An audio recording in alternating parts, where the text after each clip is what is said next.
What's up, family? This is your man, not your boy. Go black to Africa. Yeah. Your signature intro. Yes, you know that. You know that. I do. I like it. Good, bad. Yeah. Everybody like, what is he doing with his fingers? Yeah. My sister. Hey, I'm in a great place right now in the presence of a young queen that's from Nigeria.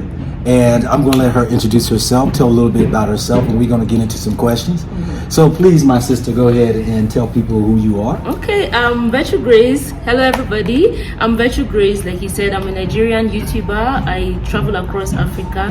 Actually, I recently quit my job to travel across Africa and, learn about Africa and Africans, understand who we are, and help me to appreciate Africa better and also share that with you. So that's basically what I do on my channel.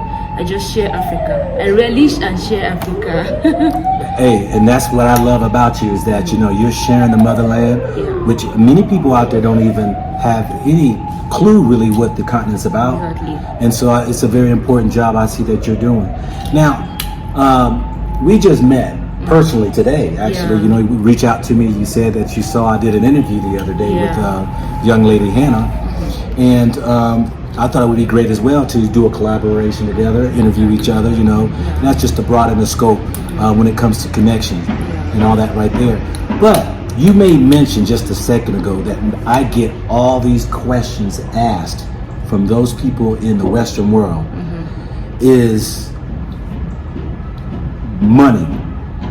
Now you said you just quit your job and you decided to go on a path of entrepreneurship doing your YouTube. Exactly. Now, this is what I've been trying to tell people is that, when you really work for yourself, you have the power in your hand. Exactly.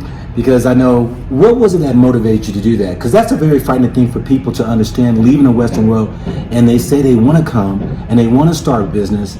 They don't have the know-how or the fear. How were you able to leave a business or company and now start your own? Okay, so for me, I had a plan in place.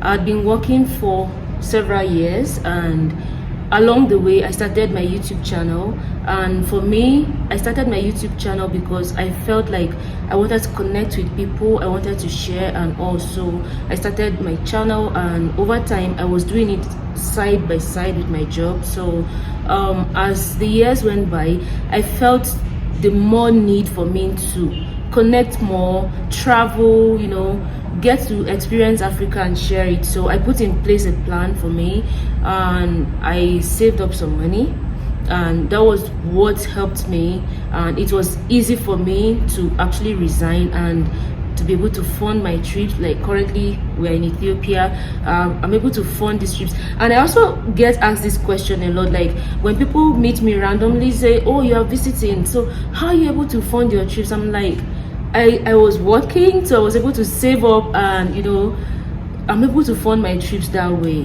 So that's how it is. I put in a plan in place, I saved up, and here I am today traveling, and I'm enjoying it. Like you see, you mentioned something about freedom.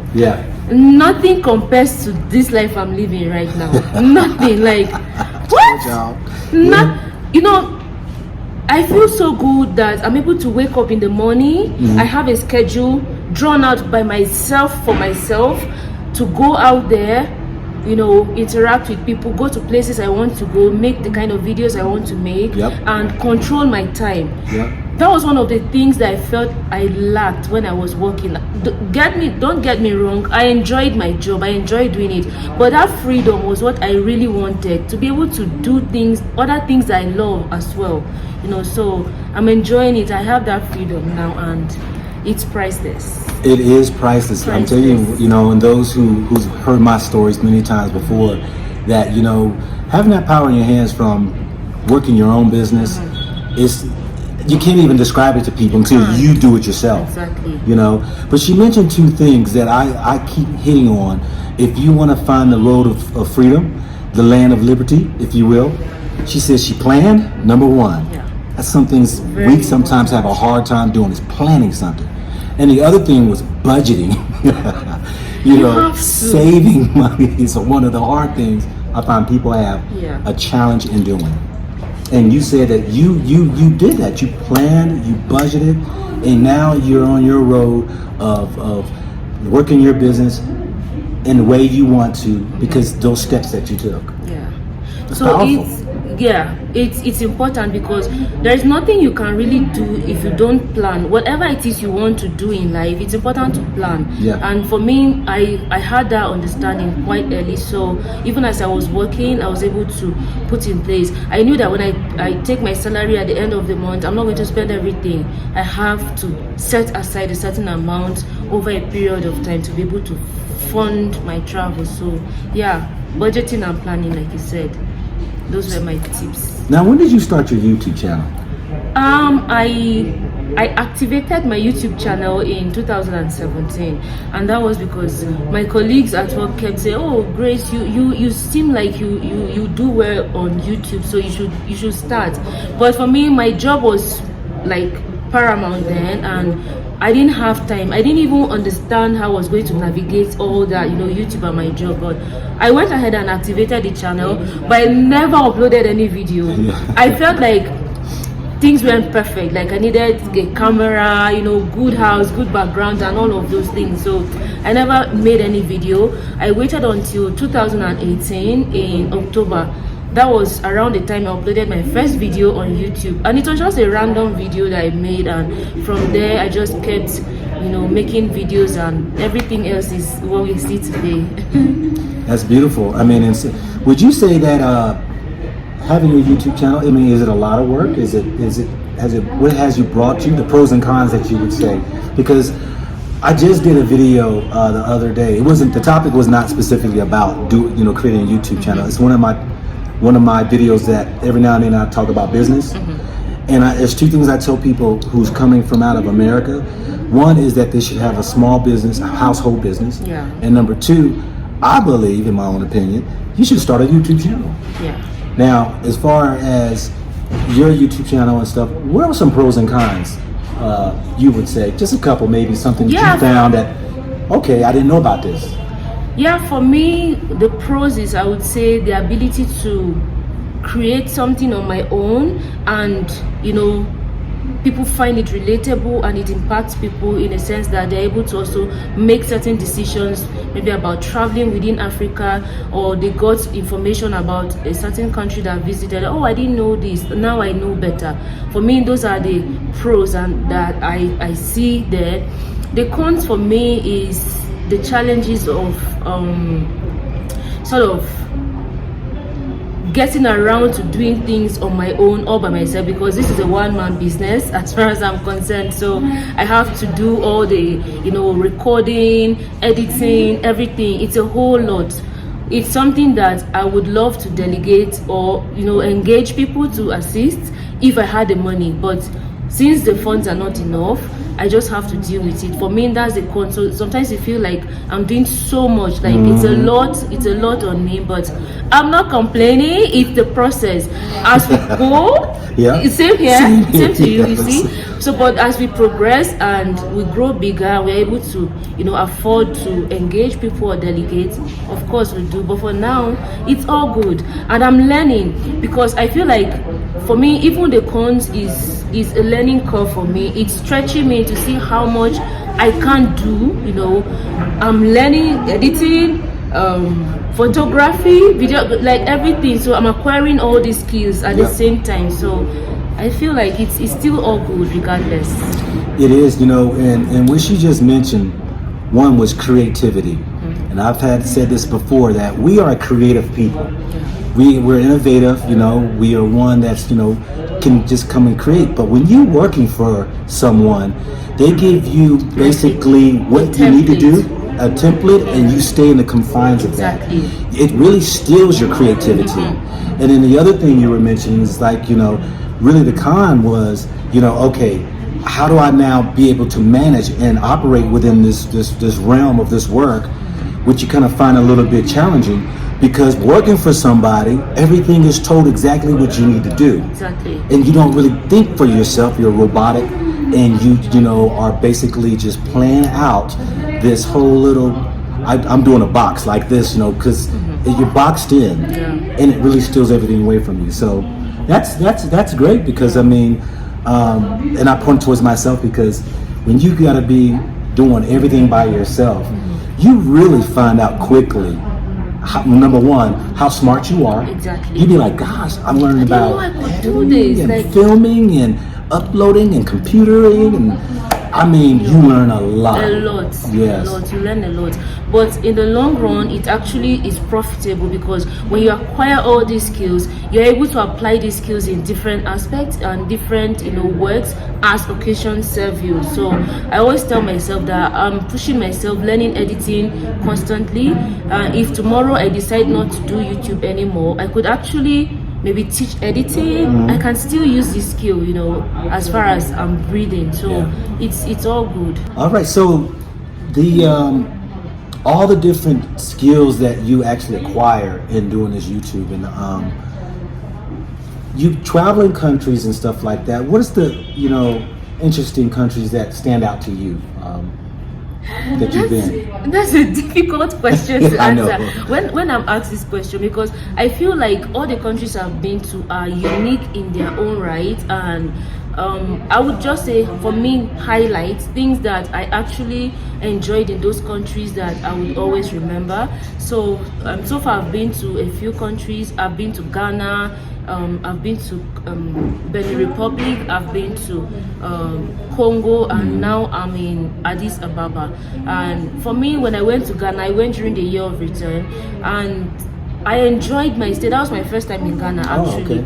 And it was so beautiful, just seeing continental Africans and diaspora Africans come back, live together, interact, and it was a very beautiful sight. I always remember that. I would never forget that experience. It was when I was in Ghana, I felt like the atmosphere was actually also different.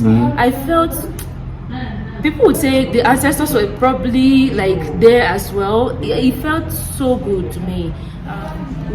For Benin Republic, when I went there, even though it's a French-speaking country, I was able to interact with them and get around. It felt more like I was in Nigeria, because they are next door neighbors. So there wasn't. We got to travel to one of the temples. There's Snake Temple, where it's sort of like a traditional religion and all. I just got there. Something stood out for me in there. I saw there's this Snake Temple on the other side of the road, and then a church on the opposite side, just facing each other, and they're coexisting, and I've never heard of any crisis in that community. So I was like, this is actually a good thing. This is what we can learn, how to coexist and tolerate people regardless of our religious beliefs and differences. So that was a highlight for me from Benin Republic. Then in Congo was a whole, everybody knows that the narrative about Congo has always been negative. Negative. When I got to Congo, I was like, what is this Congo like? Why don't anybody show this positive side of Congo? Right. And it was difficult for me, because I don't speak French, I don't speak Lingala, but the people, I saw in them a willingness to welcome people, hospitable, regardless of your differences. And the fact that, except I opened my mouth to speak, nobody knew I wasn't a Congolese. It was just so beautiful. Yet we let our differences and boundaries that shouldn't divide us and keep us divided. And then we went to this resort that I made a video at and put on my channel. Very beautiful place. I was like, this is a place in Africa. Nobody has ever showed this on television, that this is in Congo. Yes, this place exists right here in Congo. It's a paradise if you go there. Green, serene, picturesque. I was like, what? I could actually live here. Yeah. I could live here. And then coming to Ethiopia here, it's just home. I was telling you before we started, like the vibe here is calm, is chill. You come here and you become addicted. Like I was supposed to stay for 2 weeks, and I've extended my stay. I'm here for a month actually. My visa though is for 3 months, so I'm not staying illegally. I'm not staying illegally. And the people are hospitable. The food is healthy, is good. The weather, I love the weather. It's cold, it's cool, like it's just beautiful here. I could go on and on talking about this country. My highlights here when I went to those Yoda Beast Nights, an Ethiopian cultural center where you can experience Ethiopian cuisine, music, dance, I had fun just interacting with Ethiopians and having fun, soaking in all the culture. It was priceless, like priceless for me. Nice, nice. You know, and I want each and every one of you all to go ahead and subscribe to our sister's channel, because she is also sharing Africa in her perspective, her view through her lens. And so, you know, is the more that we have, those of us who are out there, the more of a broader understanding we'll have in understanding the continent of Africa. Because we do know that changing that narrative, like you said, like Congo, everybody was scared of Congo because the negative information. And yet you're saying it's beautiful out there. It is. Yeah. Like if you walk around Kinshasa, you see, you know, I saw a documentary the other day, after just a few days back, about Congo, and you know, they were talking about the streets of Kinshasa are not paved. I was like, shut up, I've been to Kinshasa, I just came back. Show the paved streets. Yeah. Show the paved streets in Kinshasa. I was so mad, and those are the narratives that really get me mad. I'm like, if I had not been to Congo, I would say, oh wow, poor country. But I've been to Congo. The streets in Kinshasa are tarred. That's what they do. It's annoying, and that's why we need to tell these stories, like show the true picture of Africa. I'm not saying there are no poor places in Africa. There are poor places all over in the world, but let's balance the narrative, not constantly showing, you know, images of Africa as poor children on paved streets and all. No, there are paved streets. People live in houses, paved streets, electricity, skyscrapers, if you say, trees, everything. It's beautiful. So what's your next venture? Which country are you going to visit next? If Kenya opens her borders, I'll be in Kenya. But if Kenya doesn't open, I'm going back to Lagos. And from Lagos, I'll probably do West Africa. I really want to go to East Africa. I really want to. But if not, I'm going to do West African countries, you know, and explore that as well. For West Africa, I've only been to Ghana, so I would love to also explore the other West African countries as well. Okay. So that's please share your social media places they can find you. They can find you. Like I just said, I'm on YouTube, Virtue Grace. That's my channel name. On Instagram, incidentally, I'm more actually active on Instagram and YouTube. So I go by the same names, Virtue Grace on Instagram and YouTube. I also go by the same name on Facebook. So you can find me on all of those platforms. All right, Virtual Grace. Yes, Virtue Grace. VIRTUE Grace. There we go. All right. Well, thank you very much, my sister, for just allowing me to do this interview with you. Thank you for having me. It's a pleasure. All right. I can't believe I'm sitting with Go Black to Africa, your man, not your boy. It's an honor. It's a pleasure. Honestly, it's a pleasure. Thank you for having me on your platform. Thank you guys so much for always watching and supporting him. You know, it's good to see our brothers come back and, you know, share the continent. They're living here, enjoying and sharing. So it's beautiful. I love to see it. I do. Great. All right, family. You heard it. All right. Thank you very much for watching, and on to the next video I'll come up with. All right. Bye. Bye.